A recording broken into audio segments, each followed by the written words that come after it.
member, believe it or not, of the team. So welcome Yes. aboard, buddy. Thanks.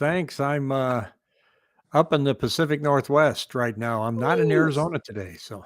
I was gonna say in Chicago I just brought everything in, and here the weather was about 80, but the nights are freezing. So I didn't know if you were off camping for the summer or not yet, because I know during the summer. I did drive up here with my RV, and yesterday was a low of 53 and a high of 58. So you're way up there. We got all the way to 63 today. So got it. So, okay, guys. So what I want to start to do is in this video, we're going to talk, or in this live event, we're going to answer all the questions that you guys have. But one of the things I like to start out with is kind of dissecting what's in the news right now that's kind of causing huge headaches in the market. Now, when I talk about the market, I'm not talking just the stock market. I'm talking the bond market. I'm talking cryptocurrency. I'm talking the whole world. So if you haven't been under a rock recently, you know that there's a debt ceiling out there that's looming. And if you turn on any part of video or media, all you're going to hear is it's ending on June 1st. They got to do it by June 1st or whatever. So just to give you a little context, and Rick and I, we're the old folks when it comes to this YouTubing stuff. So we've been in this business for probably 60 years cumulative. So we kind of have a guide on what's going on in the markets. So let me just I'll give you my take on it. And then Rick, you give your take, and no filters attached. There's nobody's right or wrong on the channel. Everybody has their guidance, and that's why we have you on the channel. So here's my feedback on a lot of this. The debt ceiling. A lot of smoke and mirrors right now. It's going to be just political pondering. It might even go past the debt ceiling. June 1st isn't the end all be all. Basically what the Federal Reserve does is they come in and they analyze the numbers and say, okay, right around June 1st, you guys are going to owe more in interest than you're making in payments. So you're going to be basically defaulted. So it could be June 1st, it could be June 8th, it could be June 15th. There's no exact date, but it's just a pondering tool. They've increased the debt ceiling 72 times in the last 60 years. So it's nothing new, but it's just a pandering issue. Kind of like the bank closures that was the hottest news in the market 3 weeks ago. And now crickets. So, yep. And then the Federal Reserve is another issue. And Rick, you and I will talk about that. But what's your take? What's your take on all that stuff? The debt ceiling. I agree with you. I mean, the debt ceiling is just political theater. Neither party's going to budge until they feel the absolute most pressure. And the only thing that'll make them budge if they think that they're winning the public opinion poll. They pretend that they want to do this and they want to do that, but it all boils down to, am I still going to be here next year if we compromise on one of our positions? So both parties have been positioning for a long time, and now they're just getting it down to the very last minute. And the argument is the same every time we raise a debt ceiling. But I always ask the question, what is a debt ceiling? I mean, it's politics at its finest, because a debt ceiling is it's an arbitrary number that they throw out there. We promise we're never going to have more debt than this. And we've promised that 78 times. Yeah. So there's no such thing in my mind as a debt ceiling. Yeah. I wish I could come home and say, honey, we didn't make any money this month. So, just put it on a credit card that we never have to pay back ever in our lives. Yeah. And we can raise our limit later if it's okay. So, yeah. What about the bank crisis? It kind of crickets on that end. I think there were legitimate jitters on that. Yeah. I mean, I think that's that was something to be nervous about because it happened so quickly. And on our end, we're sitting back and we're just looking out the window. It's hard for us to decipher what's a real issue and what isn't, because the last thing we can depend on is somebody telling us that everything's just fine. Yeah. Okay. Because that happens before every calamity. The system is sound. Inflation is transitory. So, all you can do is wait it out. So I think was legitimate jitters over that. And all you can do is watch the bond market and see what their reaction is to it. Yeah. It is interesting, though, when you look at the banks that failed. I'm a geek like this, I guess. I've been watching some of the congressional meetings with they're interviewing these people. And it's just like, there was a lot of mismanagement, a lot of oversight, and money makes a lot of heads turn. You know what I mean? One way or another. So, and for a tweet, here's the weirdest thing I find on this, and then we'll move on. For a tweet to go out from one of the people, well, supposedly a person that had tons of money in that bank, and that caused the bank run, it just seems suspicious. And even a lot of people in government are questioning that. They're like, this run on a bank from a tweet is kind of scary.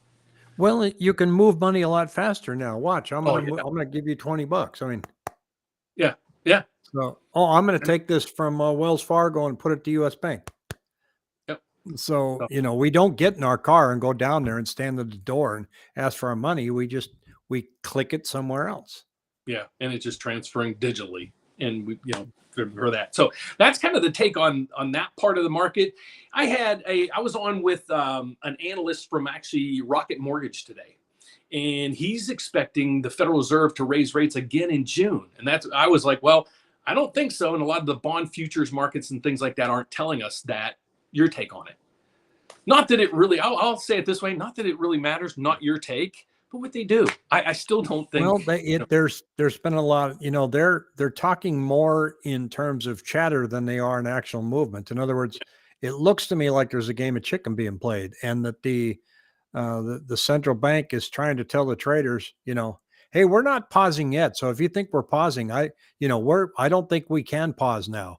And so they're trying to talk the bond traders into going ahead and raising the rates for them. And they're, and Alan Greenspan used to be really good at that, yeah. just kind of steering the market through chatter. And I think the Fed presidents now are doing the same thing. Oh no, we're not pausing. But then in the articles, if you read the transcripts from today's release of the meetings, it really sounds dovish. Like, okay, we're going to set. So that's where the markets are just like, what are you going to do? Because you have these Fed presidents, the ones that are hawkish, come in and say, we're going to keep raising rates till infinity. And then you have some coming out in some other pieces. I get where it's kind of, this is the bottom line. They got to keep coming out and saying if they came out and said, okay, we're going to stop in June and pivot in August, everything they did is just washed away. So they have to make it sound like you were saying. They have to make it sound like, yeah, we're still on the brink of raising rates, and I don't blame them, because everybody, as soon as they do counter that, you're going to see if they go one way and stop and pivot, you're going to see the stock market rally a couple thousand points and mortgage rates plummet. Yeah, So, it's I think there's more that could be done with words right now than can be done with an yeah, actual agree. 0.25 rate increase, because they can move the market more by talking than actually doing Yes, anything. And absolutely. the bank worries are the same thing. You get, the more you have politicians stepping up in the mic telling you everything's fine, the more you should worry. Yeah, And I think that when it comes to rates, how high would they go? I was kind of blown away this week that with this debt ceiling thing, that Zillow would even come out with such a statement where they said, well, if we default, rates are going to be 8.5%. And I'm thinking, yeah, well, that's the least of your problems. I mean, right. if we Oh yeah, if default, we default, yeah, the wheels we're fall all off the wagon. screwed. So, but I thought there isn't going to be a default. Yeah. And so for them to even come out with that and say, so everybody likes to play that little game, right? There could be Yeah. a delay. Janet Yellen's And doing the so, same thing. She's out there saying, well, if we default, guys, it's going to be catastrophic. You shouldn't be out in the market saying that, because it will not be. If we defaulted, I mean, it's the Great Depression would have seemed pretty nice. yeah, your mortgage rate's the last thing you need to worry about. Right. I mean, Your Zillow coming out, if job, we everything. default, rates will be 8.5. Well, I'm not going to give a doggone about rates if we default 8.5. All right.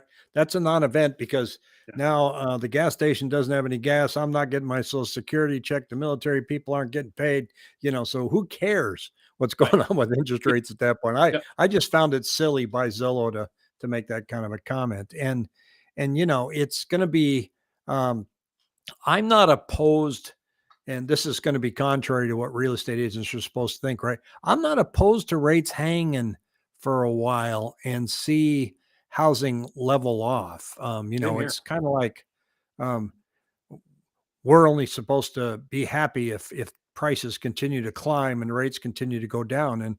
And we saw how much that got out of control when they went down too fast. Yeah, it's unsustainable. I mean, you and I have been doing. We went through probably 2 or 3 of these markets, so we get it.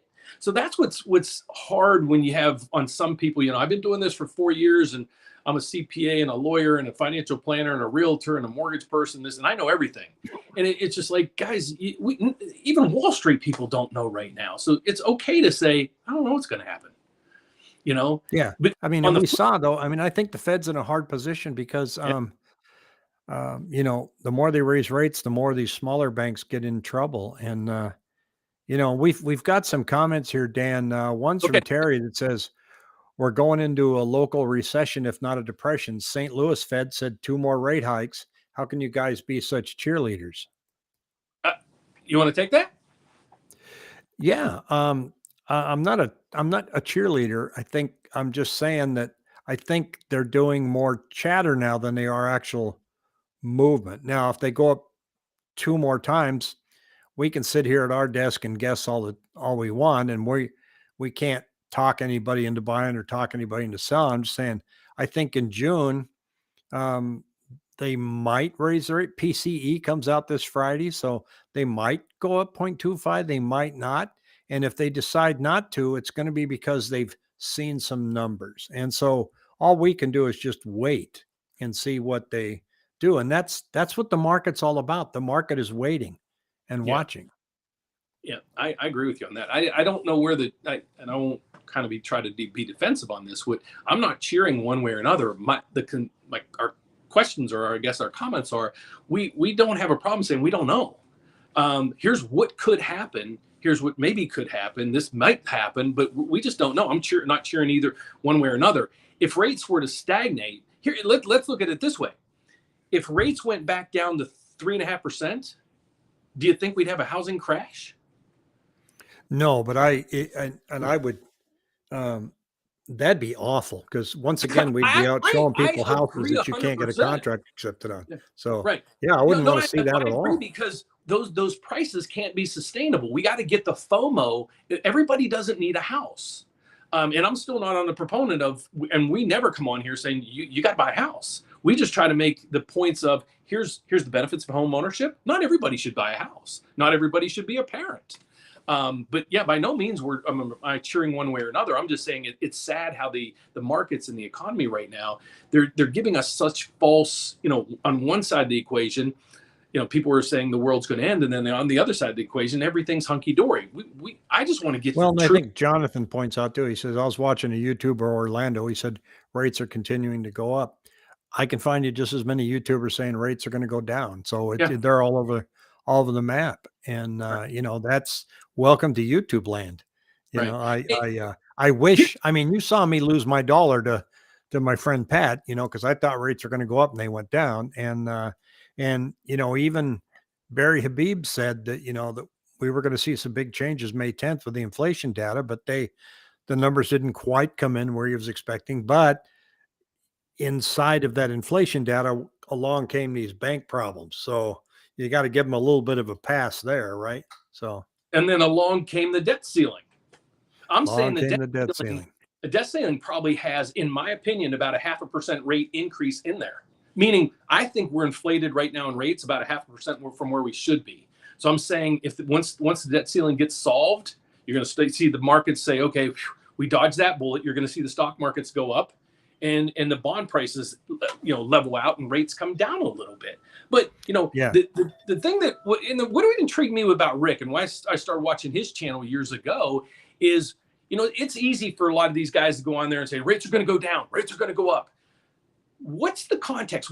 How are they figuring this out? So what I try to do every day for those that are watching my channel is I go through all the analytics. I go through the Chicago Mercantile Exchange with the bond markets telling us. I'm trying to go over the Dow, the this, and the that, and just giving you that feedback, and then saying, in my opinion, based on this, if you said 1 + 1 + 1 is 3, I'd be like, okay, it's 3, and that's how. So I don't know. There's so many YouTubers Yeah, out there. it's and you probably see the same on your channel too. You say anything, people are gonna go, well, it's gonna crash. That's just the way it is. You just Yeah, don't see it. And I'm okay if you'll send me some numbers to show me why it's gonna crash. I'm absolutely. all ears. I just have I'm to all, see them. And yeah. there's always the opportunity that things are going to go south in a hurry. Right. Um, but there has to be a canary in the coal mine somewhere besides the fact that real estate prices have gone up, so they must come down. And even Sean here made a comment and said, LOL, Rick's been called a cheerleader 2 times this week. And okay. So, but Yeah. Miguel here says either the housing market corrects itself to affordable or the Fed will break something to help. Mortgage rates staying in the sevens for at least 6 months would help. And it could level things out. And I was thinking about affordability this morning and what that means. And I you've been to Sedona, Dan? No, sir. It's beautiful. Everybody wants to live there. And because everybody wants to live there, it's unaffordable. I can't afford Sedona. So it's unaffordable for me, but Right. it's not unaffordable for a lot of people. So affordability is kind of a moving target. You know Right. what is affordable? Detroit. But I don't want to live in Detroit. Good point. Either do a lot of people. So affordability is based on a lot of different factors. Yes, interest rates, house prices, but you can't throw the baby out with the bathwater and simply say Phoenix is no longer affordable. Well, it's getting kind of expensive for the simple fact that a lot of people right now want to live here Right. and they're moving here. And, you know, if we get rates way up to 7.5%, we leave them there for a while, it'll slow housing. Um, but we're already slow now. I mean, we're at Yeah. 3,000 contracts every 7 days. That's slow, Dan. Same here. We're about a third of the capacity we were in 2021. So it is dramatically slower. But it's what I'm saying is, and that's what's stabilizing the prices.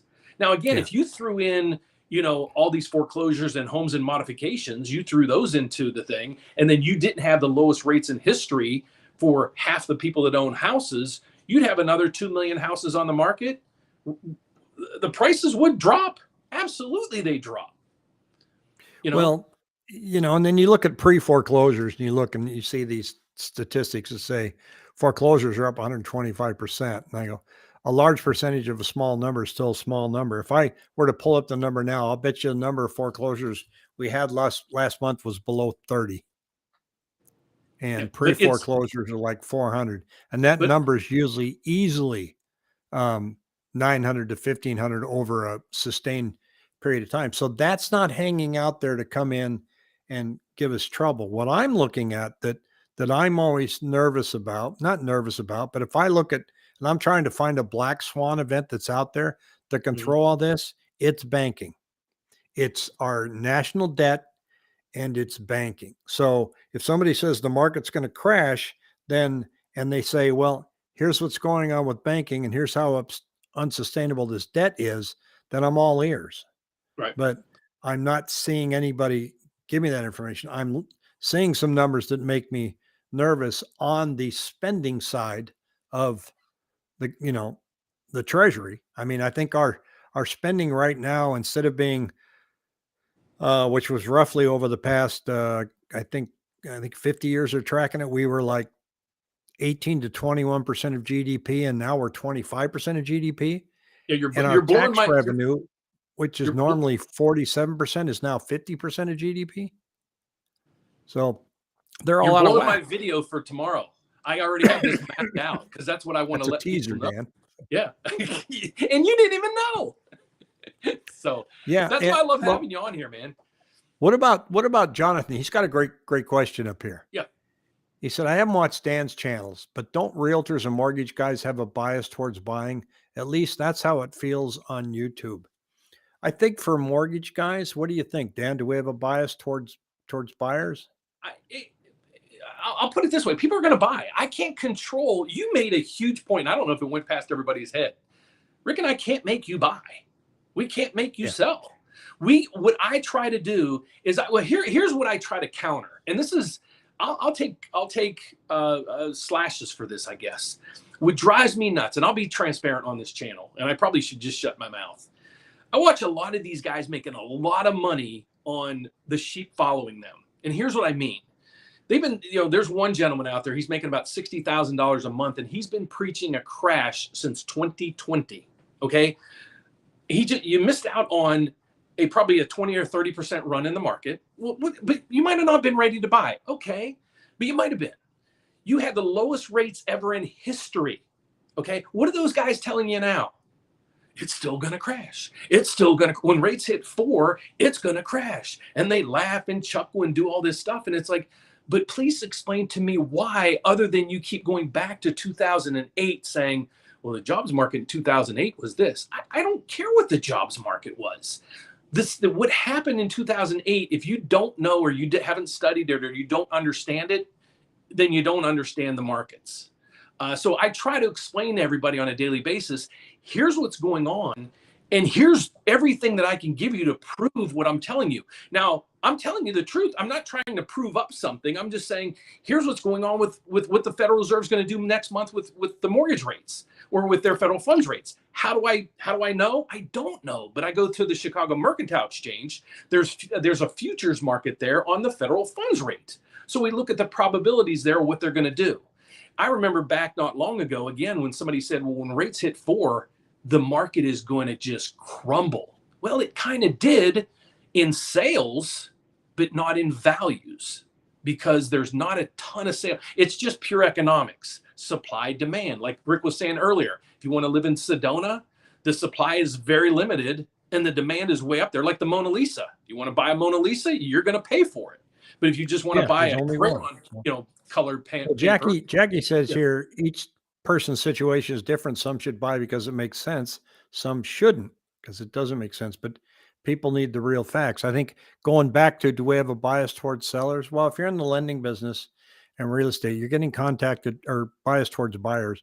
You're getting contacted by buyers more often than you are sellers. But I do remember that as we watched inventory, I was saying, if our rate of inventory suddenly climbs up to 17,000 and we were down at about 8,000, if we get there at a pretty quick velocity, I'm going to be telling you, you should list now, because it's probably going to go to 20,000. At that point, you're going to be too late. So if you're trying to sell and get out, then I would do it. And is the one time I was right, I think, because we got it to 17K. And if you look, the market didn't start turning, coming down from the peak in 2022 until we got up to 19K. And Jonathan clarifies here and says, I'm not saying you're forcing buying, but wouldn't you push towards buying? And I think, no, I don't push towards buying. I think when you've got an active deal going, Dan, and you're trying to get them a good rate, and all of a sudden the rates go up and you're already trying to work that contract, then that's distressing. Mm-hmm. Right. I mean, you got to make that phone call. Right. Hey, sorry, we went up a half a point today. Right. Yeah, I know. Your payment's going up $120. I just, to end it at this, I just want you to be educated. So meaning, you can't just say, like Rick was saying, it's going to crash because it went up. Your area, like we have Nicole Nark. I had her on the channel 2 weeks ago. In Arkansas, it's still cheaper to buy than it is to rent. So why would you? I'm in Sedona, I couldn't buy. I'd have to rent if I wanted to live there. So you have to take it for what it's worth. I just want you to get the facts. That's all. And then you decide. It shouldn't be up to me and Rick if you and your partner want to have a baby. And that might seem way off filter, but we don't get involved in your finances, your family finances, and everything. If you need help, we're more than willing to help you. But we're trying to just give you all the facts that we possibly can, so you guys can make a prudent decision. But a lot of these YouTubers out there, look at it this way, and I'll end it this way. What's their agenda? If they're a realtor and they're telling you crash for the last 2-3 years, well, you're probably not going to call them if you want to buy a house. So they're probably not making money in real estate. They're probably making it on YouTube or selling you some courses. Jonathan's mentioning Reventure Consulting, and I'll just say, go back and look. He predicted in June of 2021 that was the top of the market, and we were going to be going straight down after that. 50% and or worse than 2008. Yes. Yeah. So, I don't like to predict long-term because that's just not my forte, but I'll go out a quarter And I'll go out right now and say, guess what? This summer looks like it's going to be relatively flat unless we see rates get down to 6.1. But based on what I'm looking at and the slow increase in inventory that we're Mhm. having, and the increase in inventory is not because we're getting more listings on, but it's because sales are dipping down both seasonally, anxiety, and rate wise, that Yeah. we'll probably have a flat summer. Now, beyond that, that's out of my area of expertise. And, and Terry says people have equity but can't access it. They won't even be able to sell. Who knows? We'll watch and see, but it's going to take some type of catalyst. And um, we got real estate mindset here. Says, good evening, gentlemen. Dan, two questions, my friend. One, can you see a 30-year mortgage rates hit 8% this year? Why or why not? And two, what's your favorite Bible verse? Oh, so you read my comment on your channel. And dude, this whole comment when I just said it's not about, my biggest concern with a lot of the YouTuber stuff, I know what you're trying to do. I don't, our rate's going to hit 8%. They might not. I don't know. I really don't know. The debt ceiling, I didn't see the debt ceiling coming. We didn't see the Brent crisis coming in. So there's a lot of factors I don't know. If Russia, blows up Ukraine and there's World War III, what's going to happen? I don't know. So that's the problem I have with a lot of people going out there telling you all this stuff with no context behind it. And if we ever do meet, I'll show you some Bible verses that I have. And actually, I wrote one up, and my son actually has it on his bicep in tribute to me. So if you would be kind enough to email me back, maybe, or even you comment on some of your videos, and I'm not calling you out on this, buddy, but shoot me an email back. I'd love to talk to you because we probably have much more in common than you think. So sorry, Rick, I didn't mean to make that personal. No, But that's fine, and I agree with you. I like it when we get emails and phone calls from people that watch us, because you get to kind of have a nice, everybody likes to play the keyboard warrior, right? You're yeah, wrong. Okay, I'm going to go make dinner right now. right. And Jackie says a good agent serves clients for life. Would rather tell someone don't buy if it doesn't make sense, so they trust me and refer their family and friends for life. I've done that. I've had buyers inside a house or I a good friend of my son's, and said, he was showing me this house is $1 million. Well, what realtor doesn't want to sell $1 million house, right? He's making good money. And I said, why do you want to do that? He said, well, I'm making really good money. I said, well, you're making it now. I said, but you're also looking at moving out to an area of town. Your girlfriend doesn't drive. You said she doesn't drive a car. I go, you're sticking her out in the middle of nowhere. I said, I I don't think you should buy that. And so, I talked him out of it. Well, fortunately, he unfortunately he lost his job, and Hmm. imagine how tragic that would have been. And then Yeah. I've had some people that I go into a house that needs a lot of work, and they think they know how much it's going to cost to repair it. I go, you don't want this house. If you're my kid, I wouldn't even have unlocked the door. Yeah. But the problem, though, you do have a lot of realtors out there. They're in it for the buck. I've been doing this for 33.5 years. Guys, I have people call. I got three, believe it. Here's how active I am in the business. And I know you are too, Rick. I got 3 loans today. I got a VA loan in Pittsburgh. I got a DSCR loan, which is an investment loan down in Melbourne. And I got a reverse mortgage. I forget what the young lady is. I got a reverse mortgage in Baltimore. So I do loans every day, and I close a lot of business, and I do this stuff as well and everything else. So that's how Rick and I do have our boots on the ground. Well, and new construction's doing well, Yeah. because there isn't Thank enough goodness. resale out there to satisfy, and they're Mhm. able to buy down rates. And the good news is, in this market, we're starting to see them building smaller homes, smaller footprints, and pricing them in the threes now. And so, it's they're trying to tap into that market that's out there that everybody wants. And so I think it's Lennar is the one that's kind of leading the charge there, and you're getting rates at 4.9. And Did you see the so, report out recently that there's more force what's it for rent builds, multifamily for rent builds oh, than we for have a ton of those what is build to multi rent. for rent, like apartment buildings? Well, they're little patio homes, houses. Some Quads. they're Okay. connected. Just, So okay, I got it. they're just That's one what I thought. story, 2 bedroom, 3 bedrooms. They're all connected in a community. What's Yeah. interesting is I did a video walking around with my GoPro, and the comments that I got were really weird. It was kind of like, that's going to be nothing but abandoned houses in a couple of years. And I go, well, what makes you say that? It's Come back the here in people 6 that are months. renting those are renting them because they they're not in a position where they can buy. Some people get transferred to Phoenix for like 2 years and then they're out. There's no way they should buy, Yeah, don't right? buy. So they're going to want to rent something like that. And if you look at it, think about it. Intel's Intel's Yeah, expanding. Taiwan chip plant is expanding. Those guys aren't staying here. right. Excuse me. Northwest Okay. allergies. So they would love a place like that. Yeah, I agree. And then on the flip side, people are like, why would you be an idiot and buy in this market? Well, if I retired and moved to Florida for sure, I'd probably buy a house. I already have a place down there, but you see what I'm, because I don't plan on flipping this thing in 2-3 years.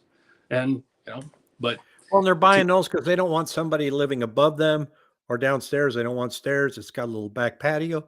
There's a yeah, market for it. They wouldn't build it if there wasn't a market for it. So people making these comments, you know, those are going to turn into vacant places, a whole bunch of foreclosures. Like they're not going to foreclose. These are owned by these companies that are making good cash flow and they're filling up.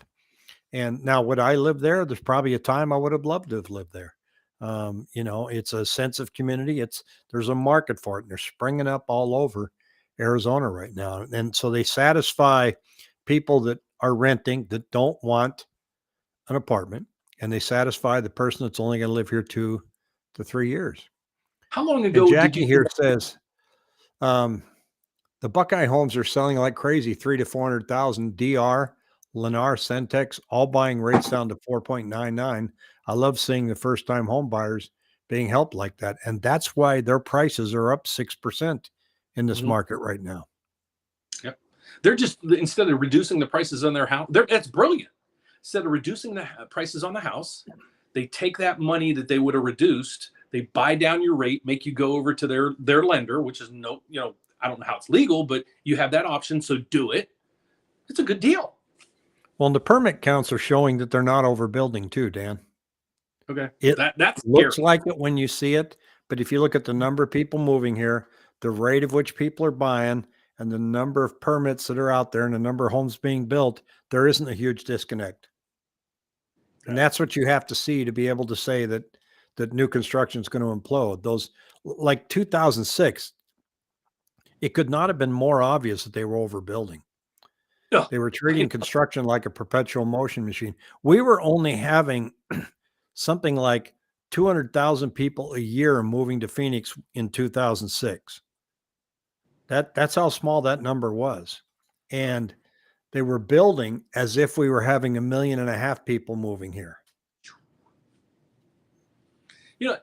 this just popped in my head, and we saw this market move like this before the last crash.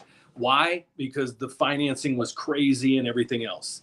Um, maybe there's a good reason, or thank goodness we had like cryptocurrencies and all that last year and the year before. If those weren't invented, where would all these people be putting their money? Most likely they would have been buying more and more and more houses. So at that point it might even been that much higher. So we don't know. You just try to learn from the past. Yeah, and the thing that we don't know, and I'm glad you brought that up, we've never had to unwind from this much money being injected into the economy ever. In the It's not. history of our country, there's never been this much money. So, how long will that take? How long will prices stay at this level? They could for a very long time. If that chart of the amount of money in M2 that's out there all of a sudden just falls flat, then yes, there's going to be huge trouble. But I like to say that the debt bomb has been lit, but I don't know how long the fuse is. But we're getting close. I mean, it's I'm out of going. control now. I'm going through the M2 tomorrow as well. Oh, that's so. Anyway, So no, this is crazy that you're talking about all this because I'm going through the M2 money supply tomorrow, and I'm actually showing you, if you go to that, you ever go to that ticker, national debt ticker? Yes. It's Scary. crazy. And down in there, it gives you all these numbers, and you're seeing the M2 plummeting. And so I won't give it away, but check out my video tomorrow if you guys would. This thing, see what you have, because you're probably showing M2 plummeting by percentage, right? Yeah, well, it's on that website. I forget what's the ticker. It's like debt ticker, usdebtticker.com Yeah, or I something can't like that. remember. And it just shows the dollars, and it's just flying downwards. While it's basically countered the national debt. National debt's just skyrocketing, and the MT money supply is basically how much money people have in their savings and checking and CDs. It's plummeting. People are running out of money. Or they're not running out of money. We have much more money than we did 10 years, 20 years ago. Yeah, they're not running out. They are, No, I mean, they're there's getting squeezed inflation-wise, but if you look at M2, and M2 is the amount of money in circulation, that number is still way, way up there. It's coming huge. down, but if you look at it compared to where it was in years past, that's a long journey. There's a lot of money to be sucked out of the system. It And used to Jackie be here said that investors were flipping paper on new builds back in 2006. Now builders have clauses that don't allow that. So I was one of them. I was down in Florida flipping my notes. I made 30 grand on one in a day. I put money down on a house and then sold my contract off. So I've been there. So anything else up there? We got, he said he nailed it, 31,000 foreclosures for the month of April, starts plus sales. What do those foreclosures look like compared to, let's say, 2014, 2015? Those are the numbers that I'd like to see. So if I go through Arizona, and I'll, talk amongst yourselves, I'm going to pull that number up here. So I'm going to, in comparison, let's see if I can find my foreclosures. Here we are. Notices of trustee sales.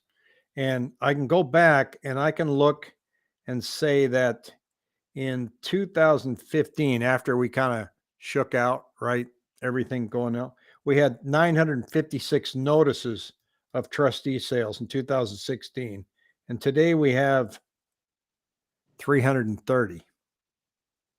Now, a notice of trustee sale is not a foreclosure. That means you're 90 days late and you got a letter. And they're being picked up. And so they're being purchased either by investors or the average person, because we've only had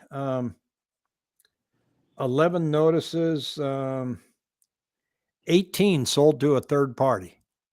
That's not a rush of foreclosures. 18. That's not even a pimple.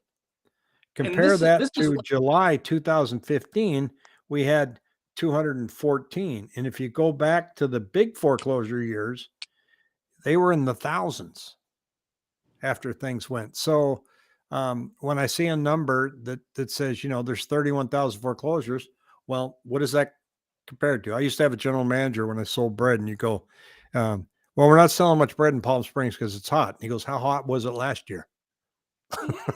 Great point. Great point. Charlie here says, let's all pray for higher interest rates. I'd like to see it in the 10s. Why? Yeah, why? Tell us why. That's the other thing I see. People go, these sellers are greedy. Well, when I see that buyers want everything to crash, I think that's a form of greed as well. Right. So we all can get along, and we can kind of conclude it, guys. It's supply demand. That's all you got. You can't think of, the world's going to implode because of this. Well, the whole world isn't going to implode. You might be in an area that might get hammered. You might be in an area where you don't even really see much of a decline in prices. What's really going crazy up here, Dan, is I'm up in right in the Olympic Peninsula, across the water from Victoria, British Columbia, and there's a huge market up here for these tiny homes as vacation properties, because there's a lot of land out here. Yeah. It's they're selling like hotcakes. And well, it's like how is your market? Everybody, all the realtors that I talk to say, and I think Jackie might even send it just a little bit ago, and I apologize about my lighting. If you have a house, well, Arizona might be a little different, but let's say a $350,000 house or less, is it sitting on the market for months? Minutes. Okay. That's all I got to say. You know, a crash to me is that, you know, people can't even afford $250,000 homes. When 350, 400, 375 and below, that's a lot of our pre-approvals. And we're getting contracts in, you know, people are starting to get fed up like they did last year. They're like, every contract I put in, I got 4 more other bids against me. So I don't know where the crash is, folks. Well, lovely to see you here. Wanted to point out that she bought eggs yesterday and I paid more than $1.75. If you had my doctor, you wouldn't be buying eggs. That's how you solve that problem. Let me give you Dr. Vinny Boomba, right? The little Rodney Dangerfield. That's a good comment. Yours are funny. Mine's more sarcastic. I'd have been like, yeah. I went to the Lamborghini. Well, you know, we'll make a good team here. So I went to the Lamborghini I think shop this morning on my way to work, and I really loved the car, but I couldn't afford it. I was the master of ceremonies at my class reunion, and I had some good fun with that. It's a 50-year reunion, so I looked out at everybody and I go, you know, it's champagne. Hey, let's toast. And I go, look around the room, and everybody's and I go, God, we're old. And then I picked on one of our classmates. I said, except for Roy, he climbed Mount Rainier this morning and rode his bike over from Bellevue. Still got 9 holes of golf in. Yeah, you'll have that guy, and then you have another person that looks like. How many people you know now that you look at and you see their dad that are friends of yours? Yeah. And you know what I mean? You look at him and it's like, dude, you look just like your dad. Yep. Well, Charlie gives us one here, Dan. He says, you cannot sit here and tell us that here in Arizona, a house that's doubled in 3 years, it's never happened before. There's a lot of things that have never happened before, Charlie. That doesn't mean that there's a calamity behind it. Seattle was very affordable when I lived there. When I got married in 83, we bought our house and, you know, and it was extremely, now I couldn't even think about moving back to Seattle. It's so prohibitively expensive. So if I was waiting for it to correct, I'd be waiting, you know, 40 years. So it's never happened before, but it did. Does that mean it's going to stay there?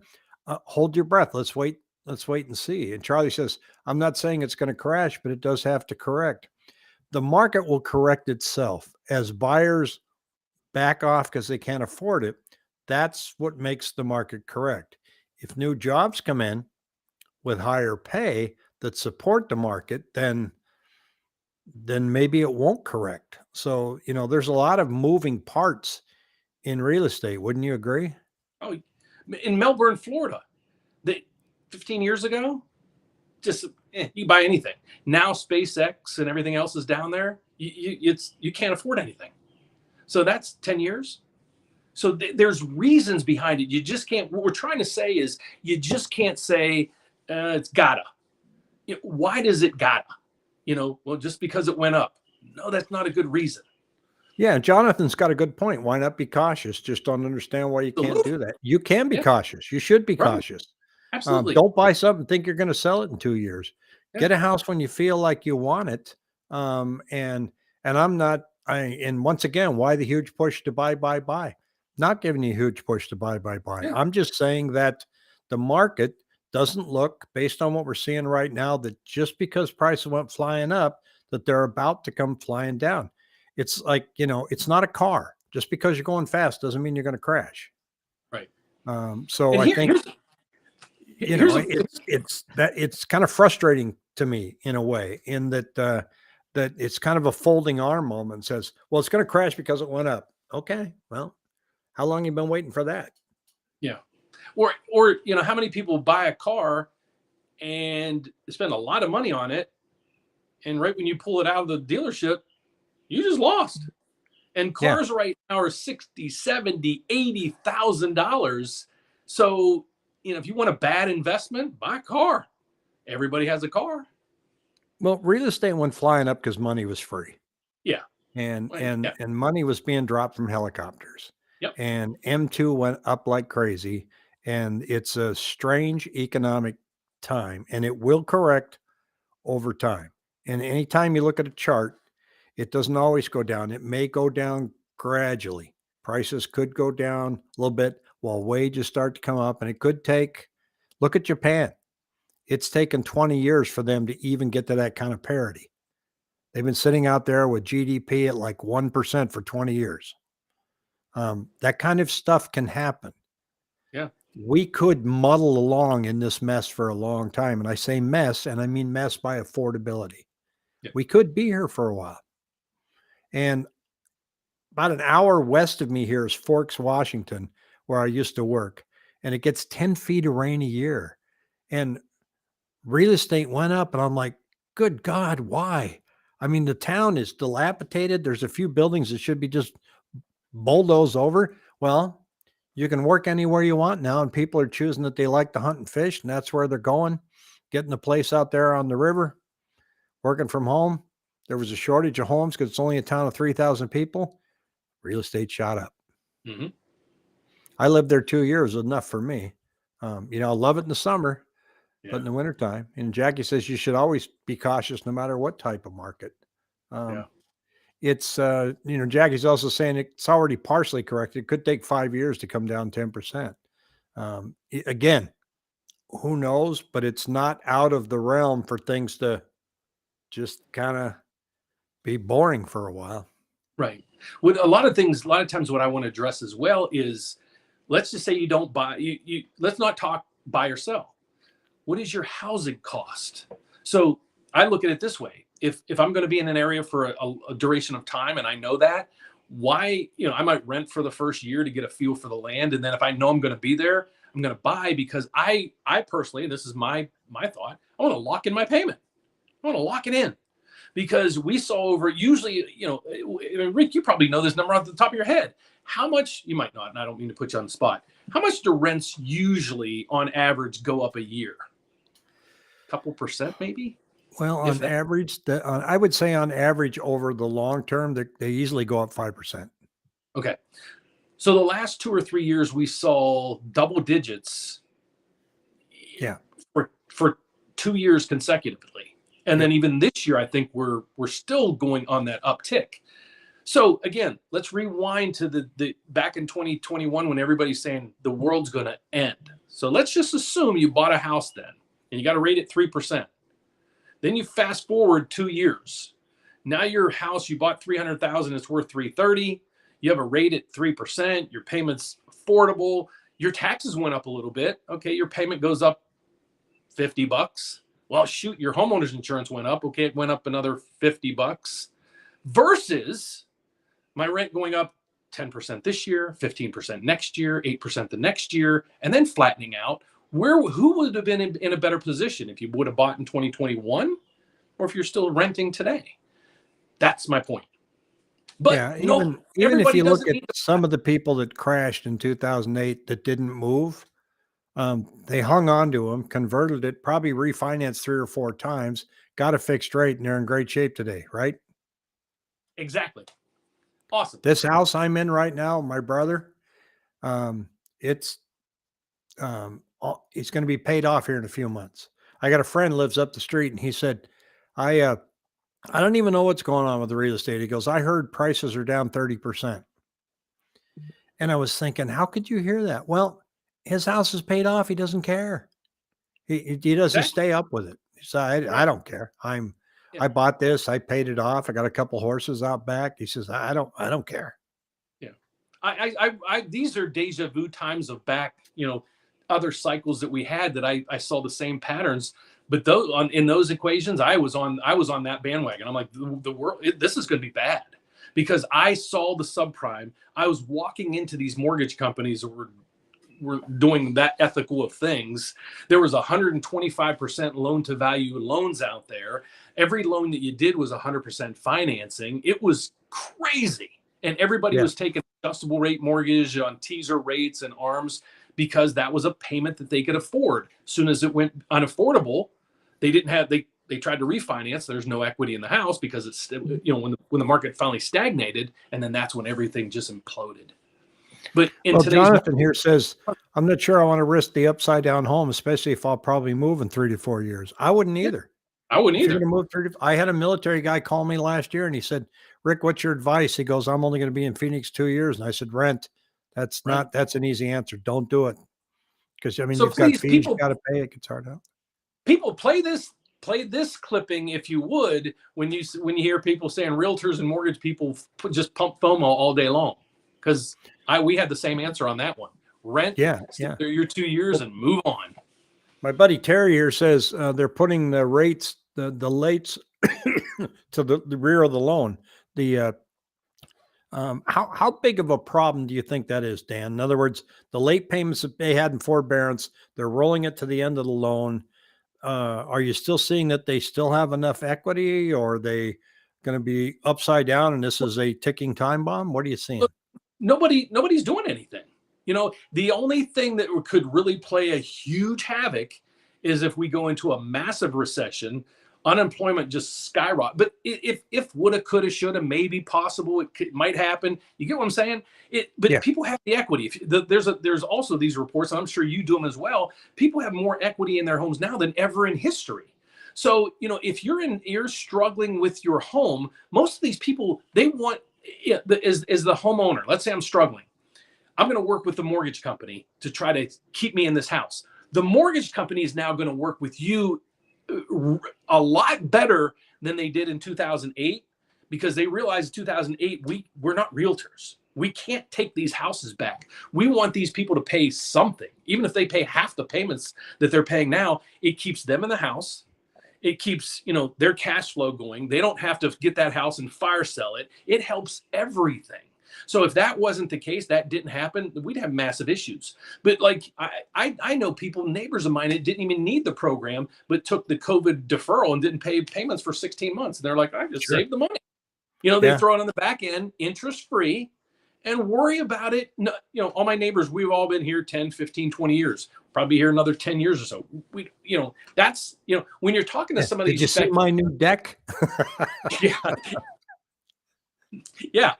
So, that's how all this money got accumulated. And I'll go back to videos I did back and then when I was talking about forbearance and student loan deferrals. I'm like, guys, if I didn't have those payments, I would have no bills. I would be buying everything, and that's what people did. And now we're paying for it. Yeah, we're unwinding, and we got a pressure question here from Charlie again. Dan and Rick, how many more rate hikes you think we are getting? I have somebody that I think it's going to answer that very well. We actually have Barry Habib scheduled in June. It's going to I get to interview him. No kidding. Yeah. So we'll have it up here, and I can't wait to ask him. But since Charlie asked us, you want to go first? How many rate hikes do you think we're getting? Honestly,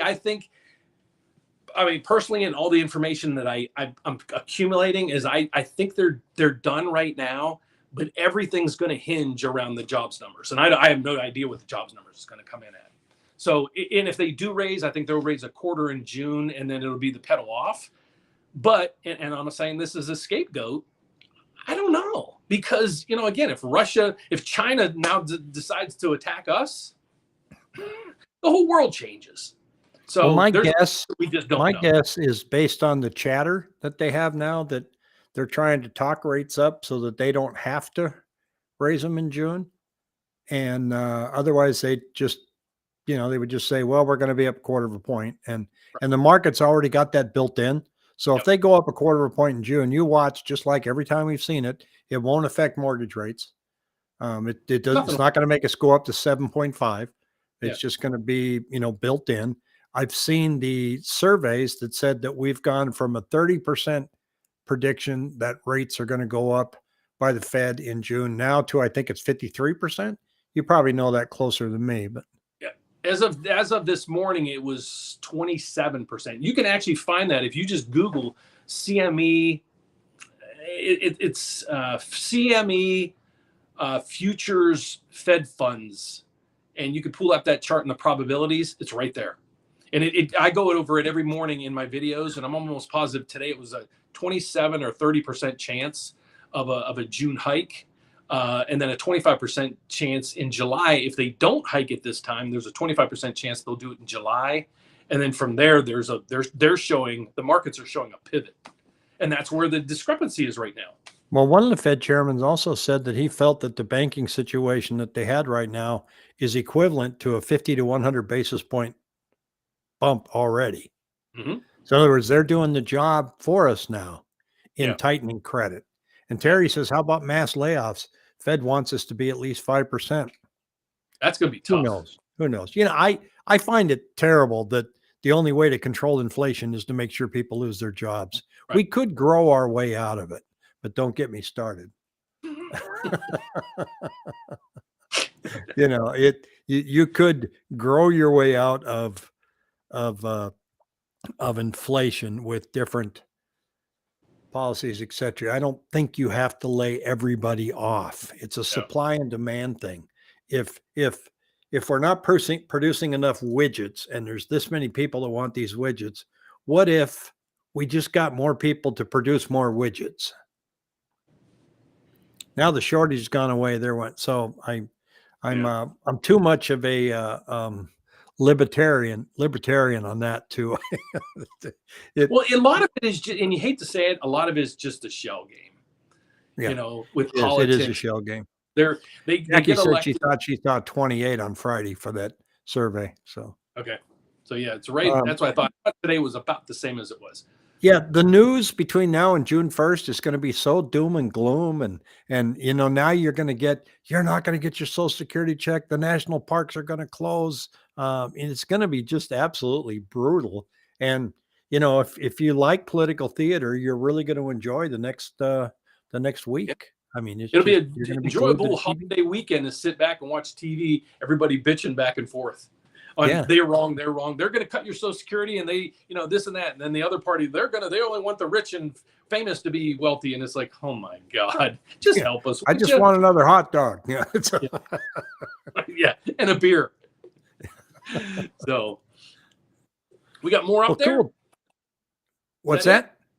Is there any more questions? There aren't any more. We've questioned them out, I think. Unless somebody's got a last minute one here, I think we're done. Yeah. So this might be a great You know, I kind of introduced you, but I didn't really introduce you. So Rick's a friend of mine. He's a realtor out in Arizona. So please, if you're watching from my channel or any of my links, check him out. He's not only a friend, he's on our team. He helps us find, you know, with borrowers. He's going to help us educate people and the whole ball of wax, because our goal here is, you know, we're not pumping FOMO.